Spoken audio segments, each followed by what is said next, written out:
আগে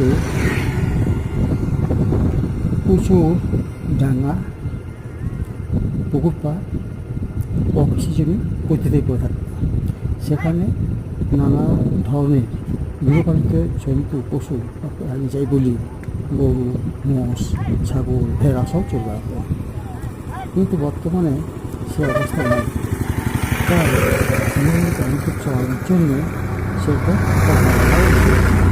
তাদের এখন জায়গা হয়ে ওঠে শেষকালের পার, রাস্তার ধার এইগুলো।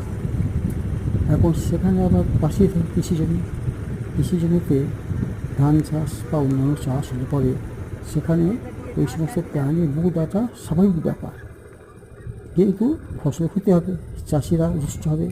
তাই এই ভিডিওতে দেখা যাচ্ছে যে বেশ কয়েকটি গৃহপালিত প্রাণীকে নিয়ে দুজন তারা চড়াতে বেরিয়েছে। সেখানে যথেষ্ট তারা লক্ষ্য রাখছে যাতে ওদেরও কোনো অসুবিধা না হয়, নিরাপত্তা বিঘ্নিত না হয়, আবার ফসলেরও কোনো ক্ষতি না হয়।